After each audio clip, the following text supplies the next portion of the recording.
उसी की आगे डिटेल हमें यहाँ पर मिलती है। अगर आप एक बार इसे पढ़ लेते तो चलो ज़रा अच्छा हो जाता। मेरे ख्याल से शायद पढ़ा नहीं है, वरना बहुत सारी चीज़ें पूछने वाली आपके पास होती। नहीं पढ़ा ना?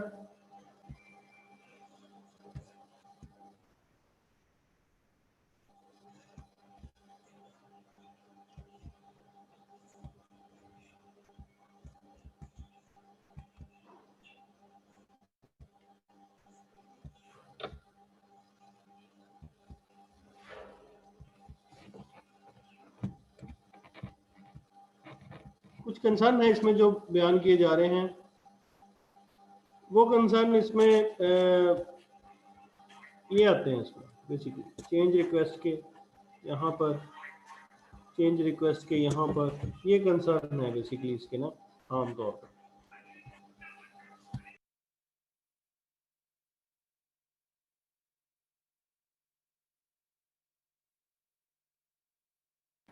तो बेसिकली इसके ना ये 2-4 कंसर्न है, वो है चेंज रिक्वेस्ट। तो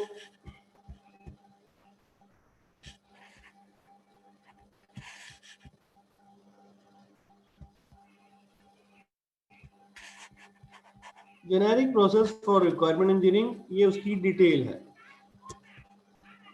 डिटेल के अंदर हमें मतलब जो चीज़ें मिलनी चाहिए थी, मेजर कंसर्न इसका ये है कि यहाँ पर ये वाले से में मिलता है। ठीक है, तो जेनेरिक मॉडल था, रिक्वायरमेंट फॉर्मुलेशन से मुतल्लिक था कि रिक्वायरमेंट्स को गैदर करना, इसके लिए स्टेक होल्डर की एफर्ट है, स्टेक होल्डर की वर्किंग है, और उसमें आने वाले चंद कंस्ट्रेंट्स हैं। उन कंस्ट्रेंट्स के हवाले से चीज़ें इसमें हैं, अदरवाइज और तो कोई ख़ास चीज़ इसमें नहीं है।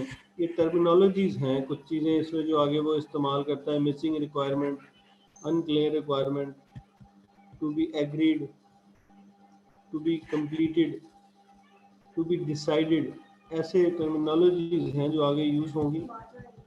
लेकिन बहरहाल चीज़ें सारी वही हैं, उसी की थोड़ी सी डिटेल यहाँ पर शामिल है और कुछ नहीं है। तो बाहर इसे देख लें, अगर इसमें कोई चीज़ आप समझते हैं पूछने वाली, कोई और चीज़ इसमें है तो उसकी तरफ हम चलेंगे, उसे एक्सप्लेन कर लेंगे। अदरवाइज तो फिर मैं नेक्स्ट चलता हूँ, नेक्स्ट टॉपिक की तरफ चलता हूँ, वो बीच में हम शामिल कर लेंगे।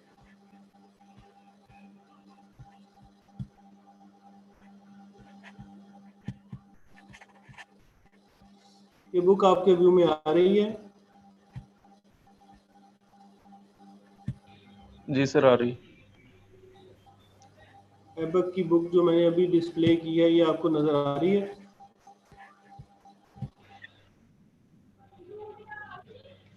कंटेंट अब हम इस बुक में से अपना लेंगे।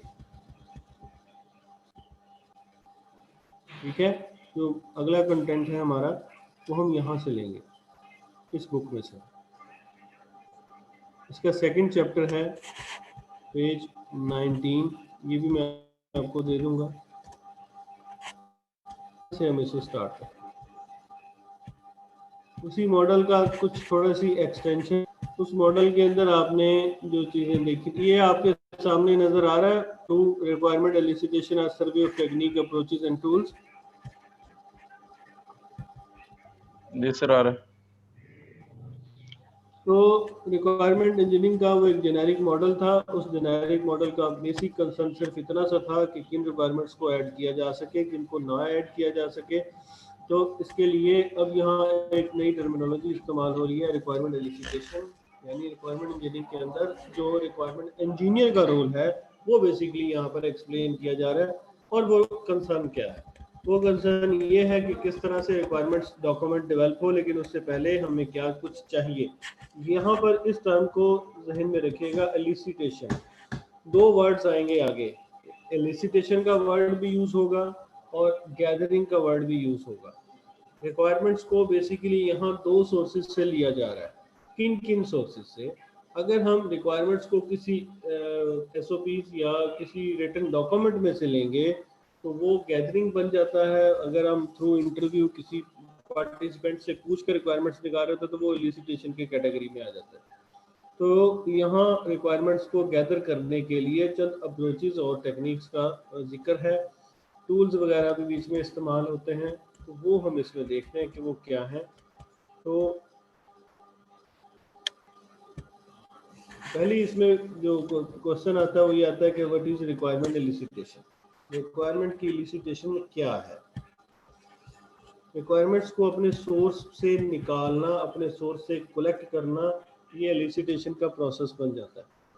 तो इसलिए कहते हैं रिक्वायरमेंट एलिसिटेशन, या इसकी डेफिनेशन भी है, requirement elicitation is concerned with learning and understanding the need of user and project sponsor with the ultimate aim of communicating these needs to the system developer.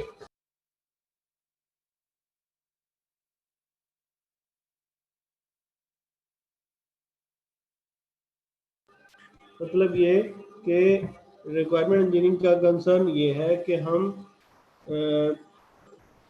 User की need को understand करें, समझें, project sponsor की need को, उसके M को समझें, जानें, और फिर वो जो तमाम चीज़ें हमें समझ में आएंगी वो तमाम बातें हम सिस्टम के डेवलपर्स को समझाएं, कम्युनिकेट करें।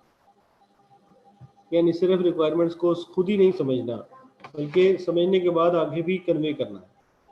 क्योंकि इस वक्त ये सारी एक्टिविटी, ये पूरी का जो प्रोसेस है, जो शख्स इसको एग्जीक्यूट करेगा वो एक्चुअली इसमें रिक्वायरमेंट इंजीनियर है और उसी ने ये सारा काम करना है।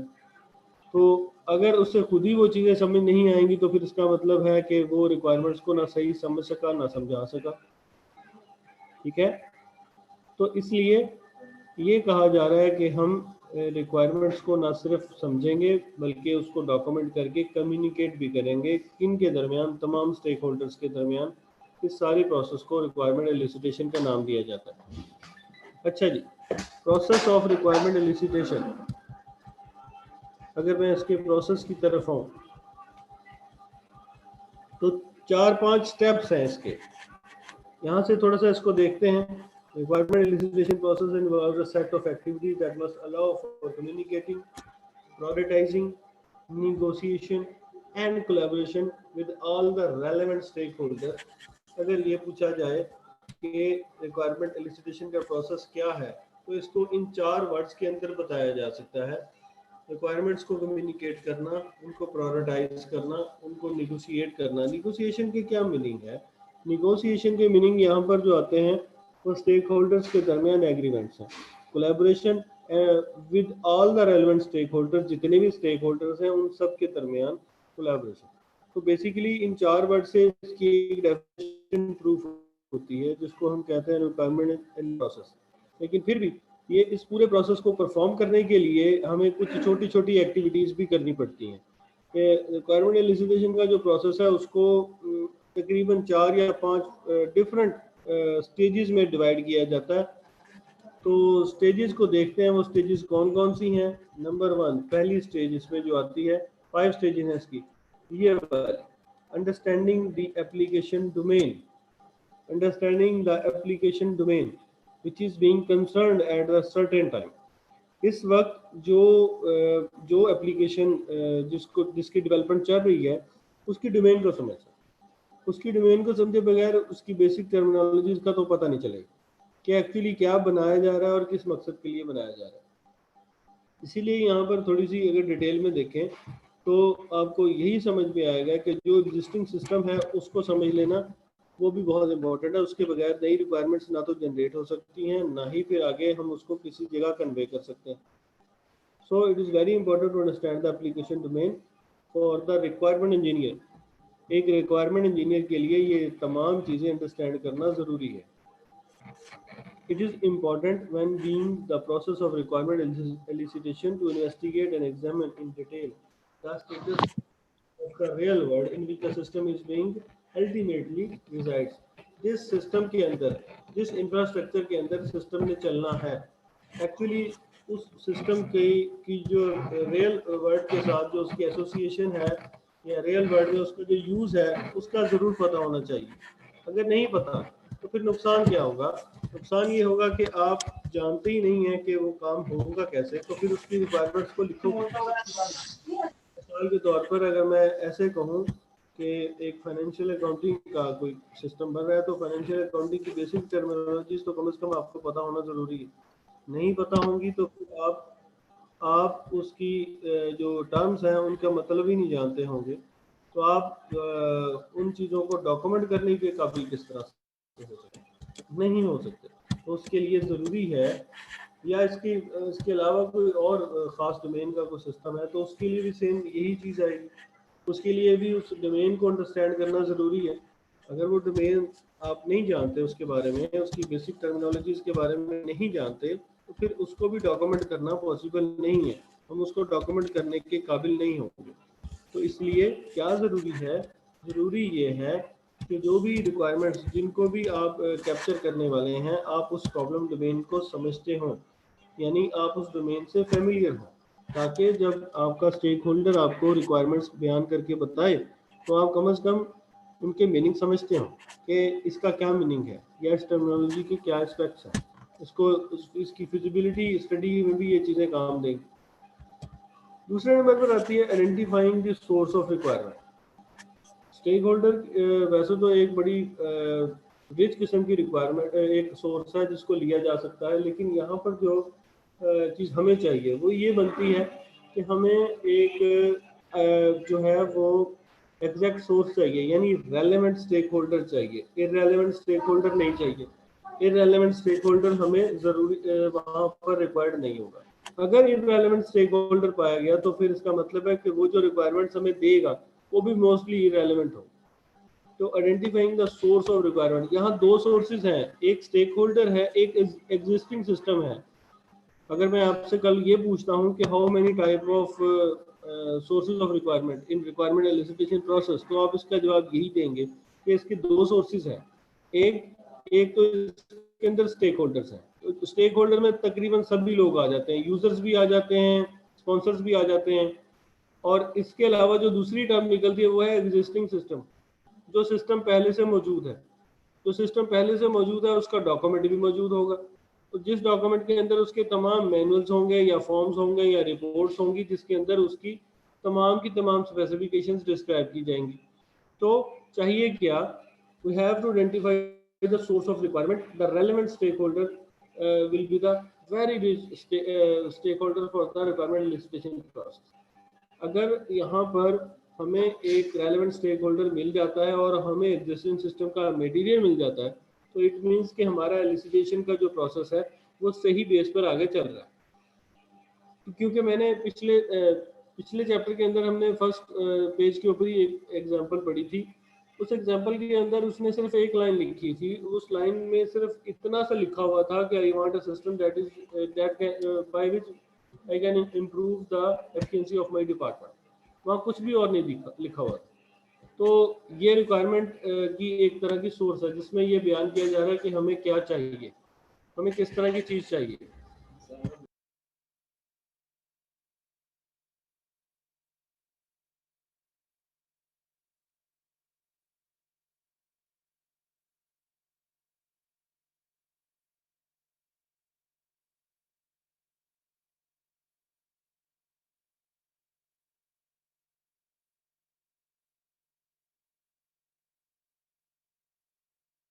तो दो बातें इसमें अभी तक आई हैं, कौन कौन सी, identify the source of requirement and understanding the application domain.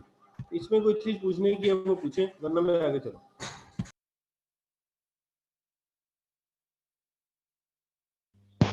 अच्छा सर, सोर्स ऑफ रिक्वायरमेंट्स में सिर्फ स्टेक होल्डर्स और एग्जिस्टिंग सिस्टम ही आएगा या कोई और चीज़ भी है सर? असल में बेसिकली टाइप्स तो दो ही हैं, इसमें आती तो दो चीज़ें ही हैं। एग्जिस्टिंग सिस्टम में एग्जिस्टिंग सिस्टम की रिपोर्ट्स भी आ जाती हैं और सिस्टम इटसेल्फ भी आ जाता है। अच्छा, जो चीज़ें आती हैं मतलब अगर कहूँ स्टेक होल्डर में, तो स्टेक होल्डर में उसके पुराने यूज़र भी आ सकते हैं, उसके डेवलपर्स भी आ सकते हैं, तमाम लोग आ जाते हैं, यानी इसमें ह्यूमंस भी हैं और रिटन डॉक्यूमेंट भी है। हर तरह की सपोर्ट इन दो कैटेगरी में आ जाती है। ठीक सर।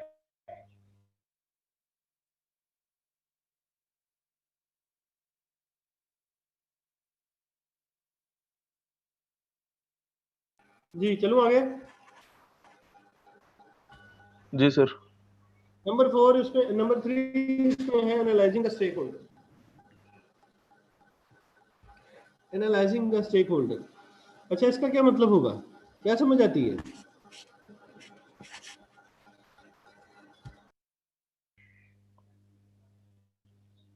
सर स्टेक होल्डर्स को समझना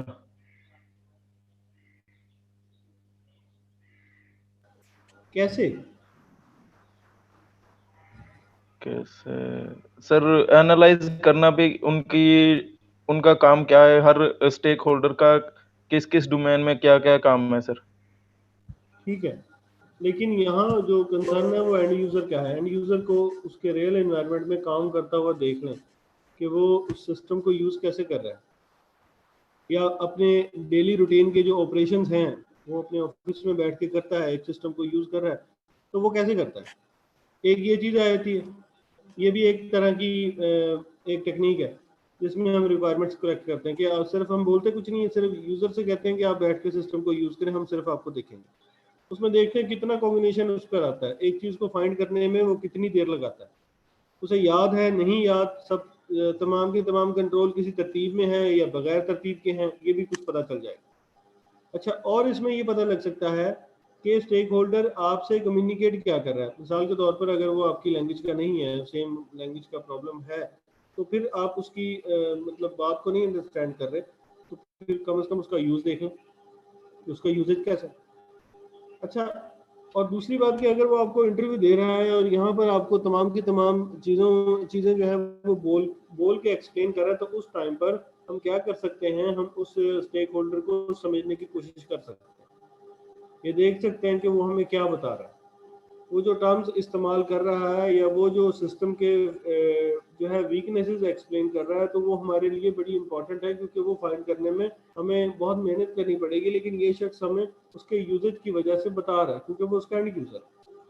तो स्टेक होल्डर को समझना, स्टेक होल्डर को समझाना, स्टेक होल्डर को एनालाइज करना, ये टर्म एक उसने जस्ट बयान की है, लेकिन स्टेक होल्डर जो इंटरेस्टिंग स्टेक होल्डर है, जो एक्चुअली आपके सिस्टम में इंटरेस्ट ले रहा है, उसको समझना बहुत ज़रूरी है। जब तक उसे नहीं समझेंगे तब तक भी आपको सिस्टम की अंडरस्टैंडिंग नहीं मिलेगी, यानी रिक्वायरमेंट एलिसिट नहीं हो सकती जब तक कि आप कौन कौन से काम नहीं कर लेते, आप प्रॉब्लम डोमेन को नहीं समझ लेते, आप रिक्वायरमेंट के सोर्सेज को आइडेंटिफाई नहीं कर सकते, या जब तक आप स्टेक होल्डर को नहीं समझते। आगे चलो,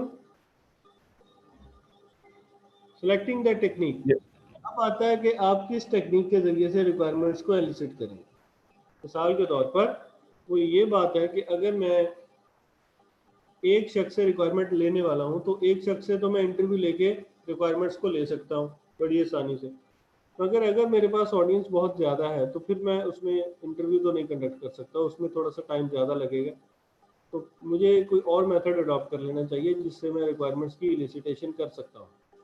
तो इसका मतलब कि वहाँ पर जैसी मेरी नीड होगी उसी हिसाब से मैं टेक्निक चेंज कर लूँगा। तो ऑडियंस ज़्यादा होने पे मैं इंटरव्यू कंडक्ट नहीं करूँगा, या अगर मेरा जो स्टेक होल्डर है वो किसी दूर डिस्टेंस पे बैठा हुआ है तो मैं उसके पास जाके इंटरव्यू नहीं कंडक्ट करूँगा, तो किसी और मेथड से उससे टेक्निक्स लेना शुरू कर दूँगा। तो इसलिए हमें क्या चाहिए, हमें कोई रेलेवेंट टेक्निक चाहिए जिसकी मदद से रिक्वायरमेंट्स को एलिसिट किया जा सकता हो। तो selecting the technique and the tool appropriate technique हमें चाहिए। Elicit the requirement from stake holder and other source. अब आप चौथे नंबर पर वो एग्जैक्ट काम करेंगे जिसके लिए ये एलिसिटेशन का प्रोसेस सारा बनाया गया, कि जब आपने अपनी प्रॉब्लम डोमेन समझ ली, स्टेक होल्डर को एनालाइज कर लिया, अपनी जो एलिसिटेशन टेक्निक थी वो सिलेक्ट कर ली, सारा कुछ हो गया है, अब आगे क्या करना है, अब आगे एलिसिटेशन एक्चुअली परफॉर्म करनी है। तो उस सूरत में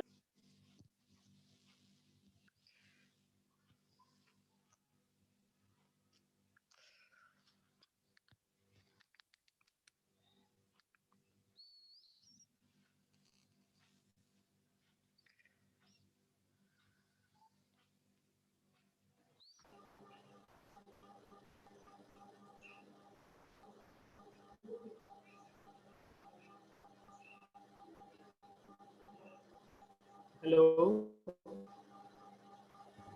जी सर।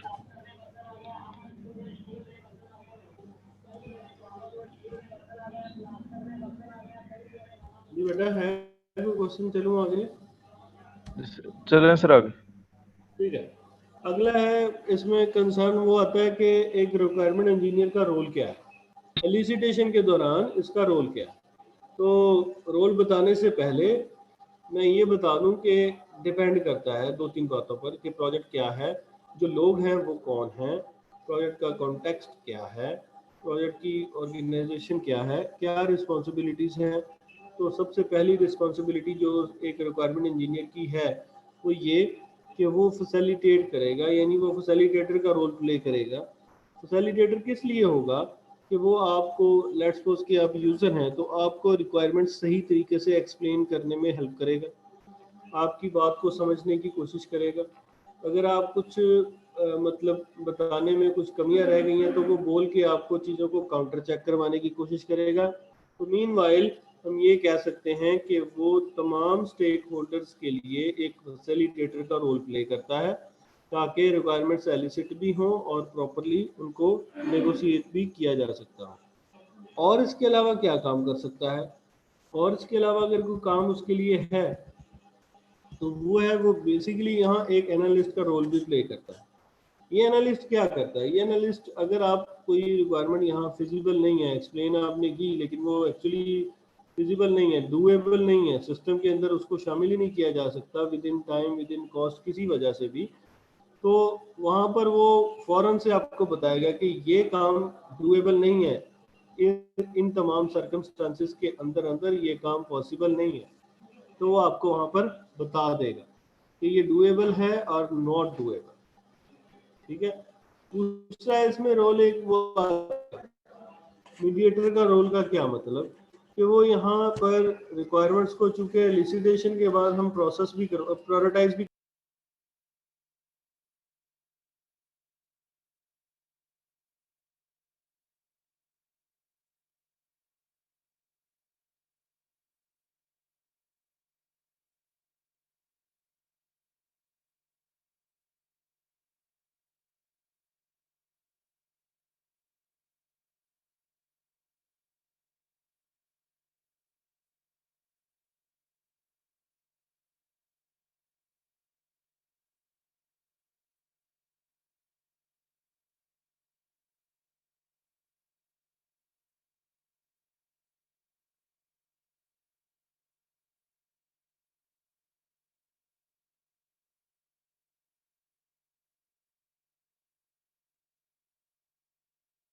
हेलो, जी सर। हेलो, जी बात जी आ सर, रही है? सुन रहे। ठीक जी सर, आ रही है। है। तो एक फैसिलिटेटर के रोल में तमाम चीज़ें आ जाती हैं, चीज़ों आ को रही है सर, एक्सप्लेन आ रही करने है। में, होल्डर को समझे, ये सारी बातें बीच में कवर हो जाती हैं।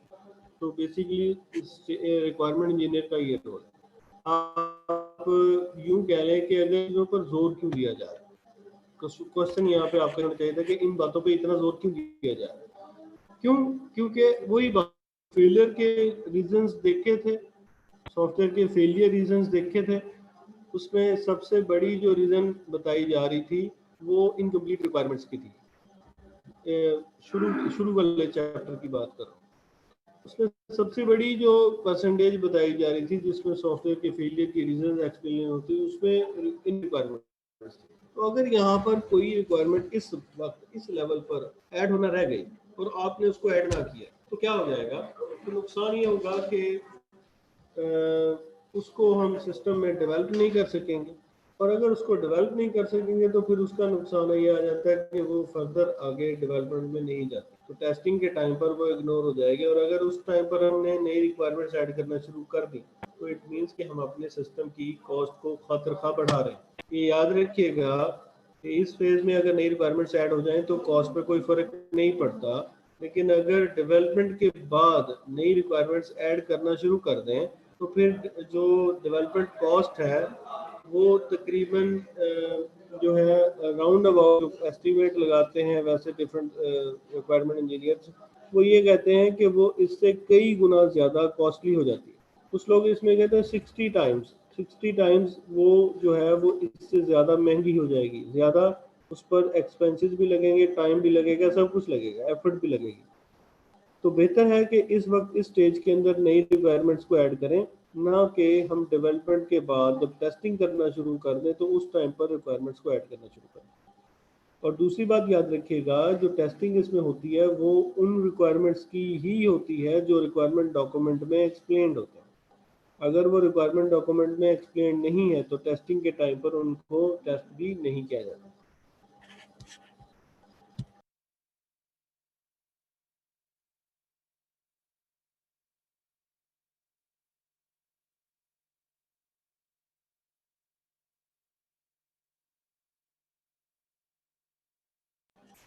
अच्छा जी, इसके बाद इस लाइन पे मैं आता हूँ, requirement engineer are responsible for documenting the requirement elicitation. यानी हम तमाम रिक्वायरमेंट्स को डॉक्यूमेंट करने के लिए भी इसी रिक्वायरमेंट इंजीनियर को यूज़ करेंगे।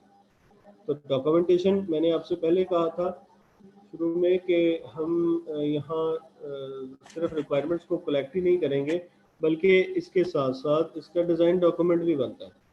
डिज़ाइन डॉक्यूमेंट के लिए पिक्टोरियल रिप्रेजेंटेशन थोड़ी सी आसान समझी जाती है कि उसमें हम रिक्वायरमेंट्स को ज़्यादा अच्छे तरीके से डॉक्यूमेंट करते हैं, लेकिन ये ज़रूरी नहीं है कि पिक्चर रिप्रेजेंटेशन ही काफ़ी हो। इसके लिए कोई नेचुरल लैंग्वेज में लिखे गए पैसेजेस भी लिखे जा सकते हैं, ये भी इसमें आता है।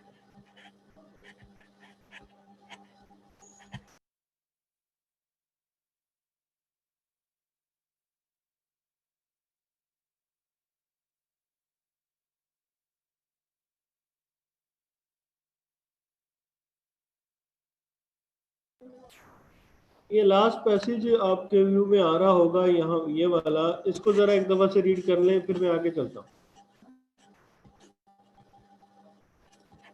ये वाला पैसेज, इसको ज़रा एक दफ़ा से रीड करें, फिर मैं आगे चलूँ। जी सर।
जी, है कोई चीज़ पूछने वाली पूछें, वरना हम आगे टेक्निक्स पे चलते हैं। Okay sir.